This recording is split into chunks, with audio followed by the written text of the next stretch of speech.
This is Mac OS Ken. Seeming to lie about lying, how Chase will do Apple Card without losing billions, and 3D Muppets may land on your face one day. We can only hope. It is Thursday, the 26th of February, 2026. I'm Ken Ray, and this is news from Mac OS Ken. Brought to you by yours truly and sponsored by NordLayer. Toggle-ready network security built for your business. Get savings on top of savings with offer code MacOSKen-10-NordLayer at nordlayer.com/MacOSKen. This show is also sponsored by Squarespace, the all-in-one platform for growing your presence online. Are you looking to sell something, to educate, to inspire perhaps? Big video sites are fine. The problem is they're fine for millions of other people trying to sell, educate, or inspire as well. In the middle of what you're doing, they're going to insert ads and, who knows, maybe a competing message or two.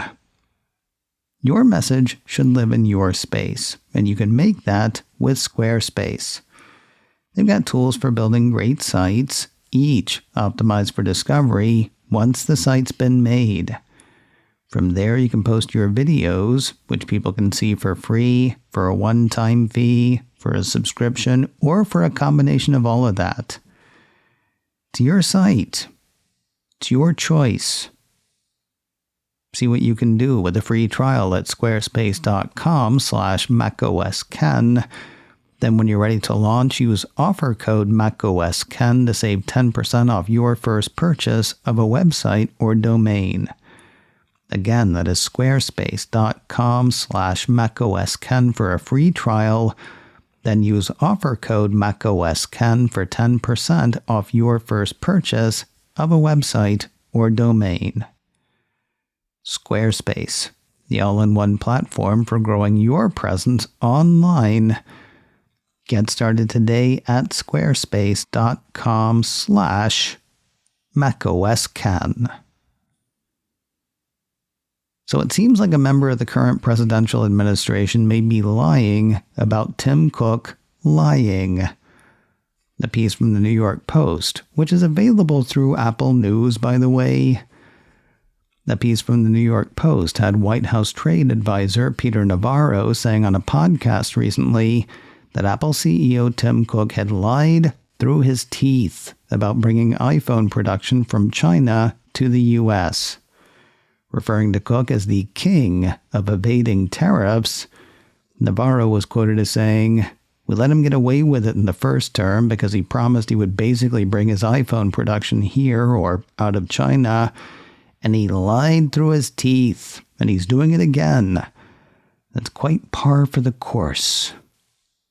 Here's the thing, though. We know that Cook has told President Trump directly that Apple can't make iPhones in the U.S. Not realistically, anyway.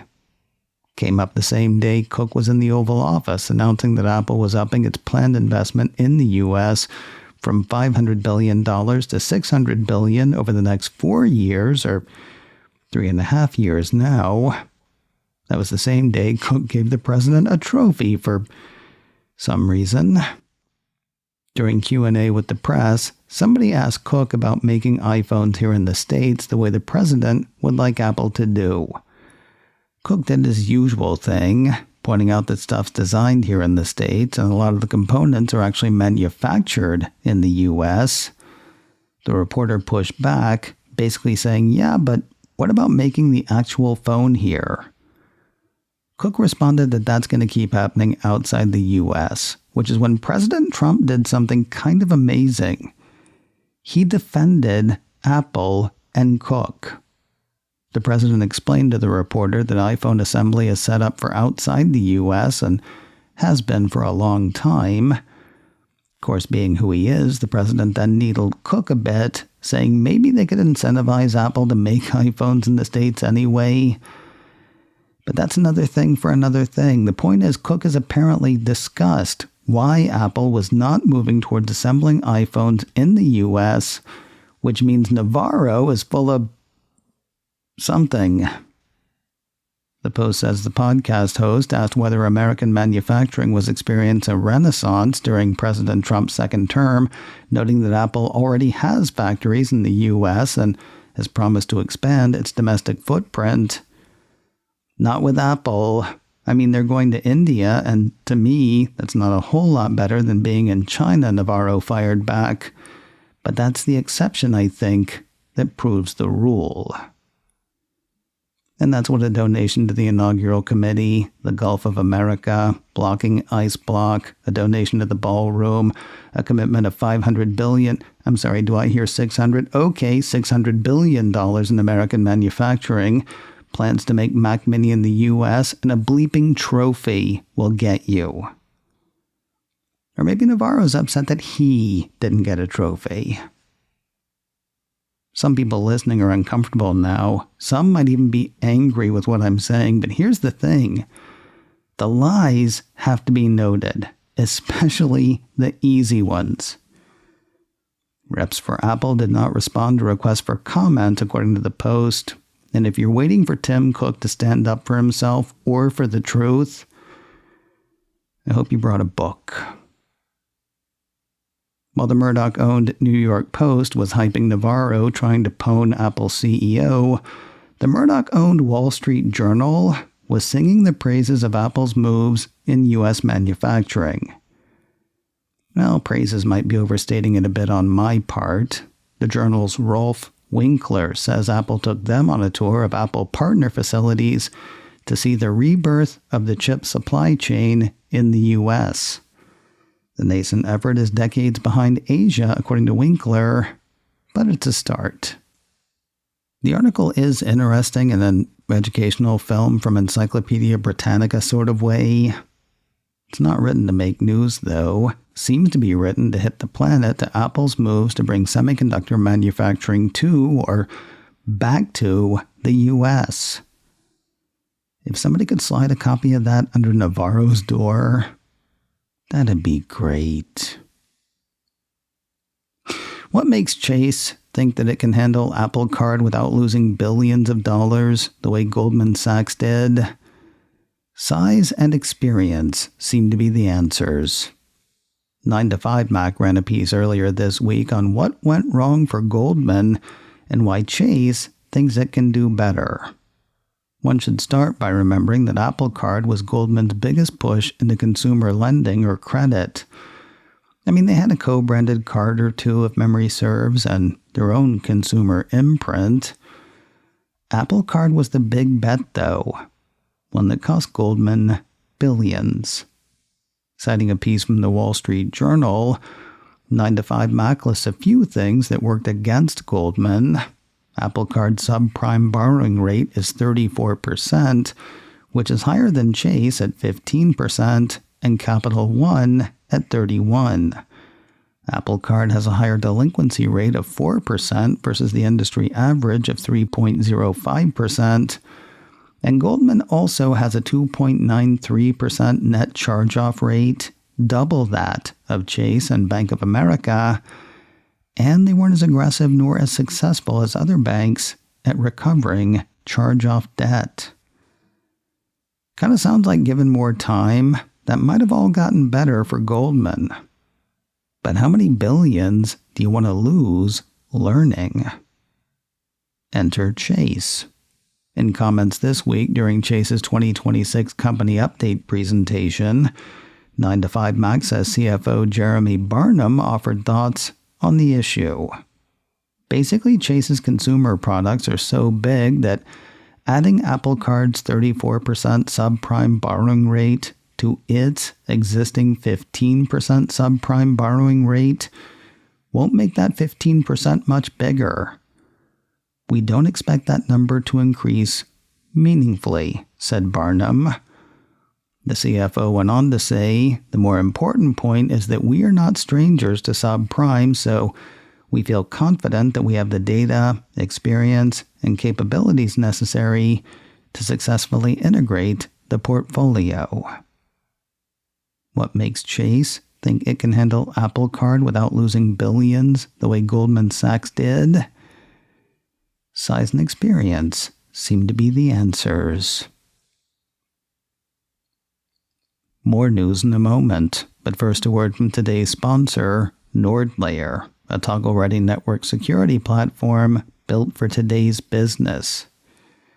NordLayer combines VPN, access control, and threat protection in one platform that is easy to start, easy to use, and easy to scale.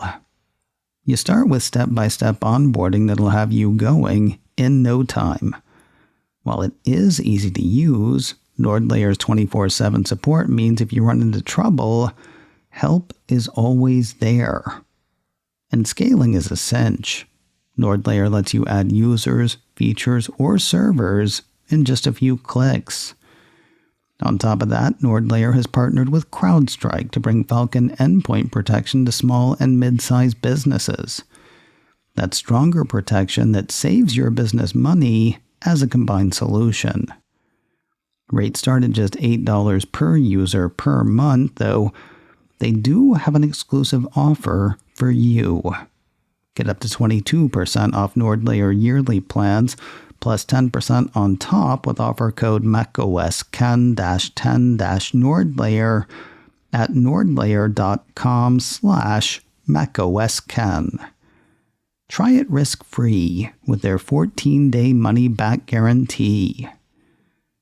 NordLayer, toggle-ready network security built for your business. Get savings on top of savings with offer code macOSCAN-10-NordLayer at nordlayer.com/macOSCAN. By the time these words reach you, Apple's next store in India will be Apple's most recent store in India. Mac Rumors says Apple Borivali, the company's sixth store in India and second in Mumbai, is set to open today. Or was. The Sky City Mall locale was expected to open its doors for the first time at 1 p.m. local time. To celebrate, the company's made available a decorative wallpaper for iPhone, iPad, and the Mac. It's really pretty, but it's actually one that they've used for other subcontinental store openings.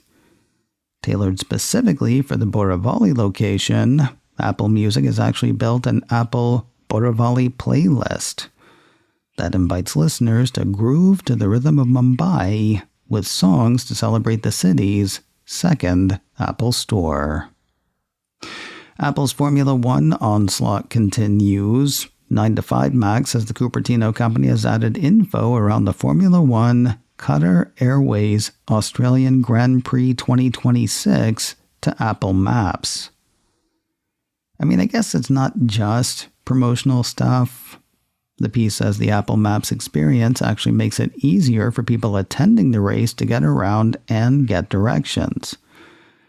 That said, feels pretty safe to call it promotional since F1 has been doing races for years. Apple Maps has been a thing for years, but this is the first time Apple Maps has done an interactive deal for an F1 race. First or second, anyway. Apple Maps will add details for more races around the world throughout the rest of the year, according to the 9 to 5ers. Really exciting news about a really exciting movie that I totally forgot Apple was making. A piece from Deadline says Jared Harris has joined the upcoming Apple Original Films Martin Scorsese title, What Happens at Night. According to an earlier piece from Deadline, the dreamlike story follows a married American couple who travel to a small, snowy European town to adopt a baby. They check into a cavernous, largely deserted hotel where they encounter an enigmatic cast of characters, including a flamboyant chanteuse, a depraved businessman, and a charismatic faith healer. Nothing is quite as it seems in this strange, frozen world. As the couple struggle to claim their baby, the less they seem to know about themselves and the life they have built together. Check out this cast. Leonardo DiCaprio and Jennifer Lawrence will headline.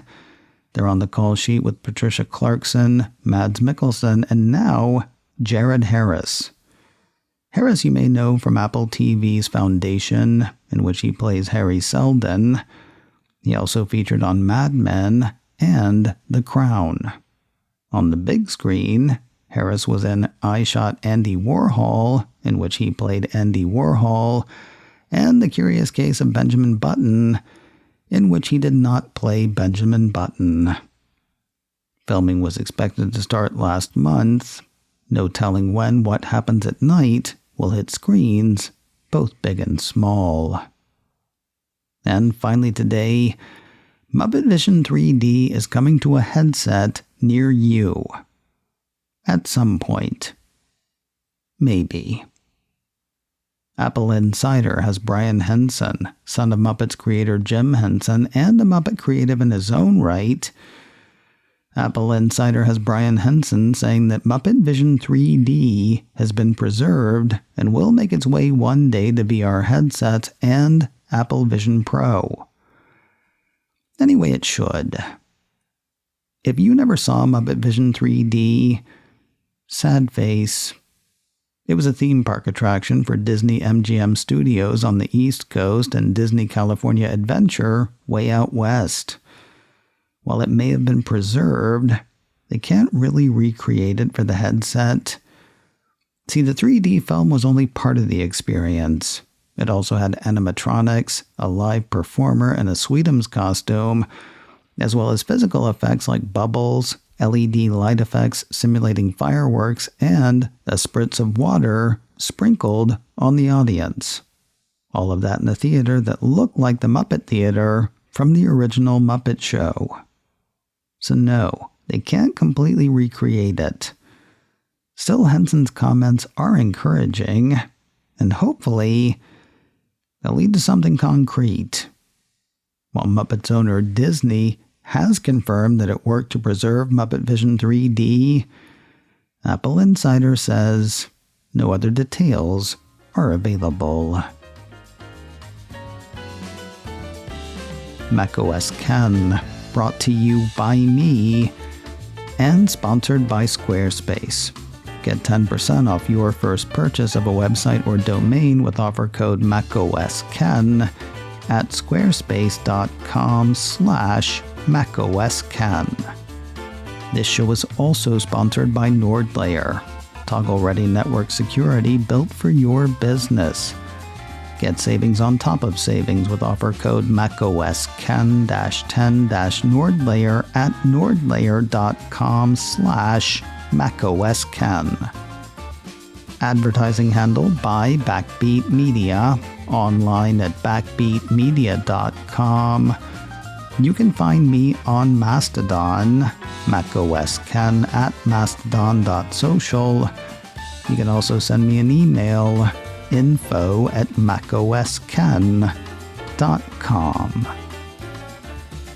Until next time, that is news from macOS Ken. I'm Ken Ray.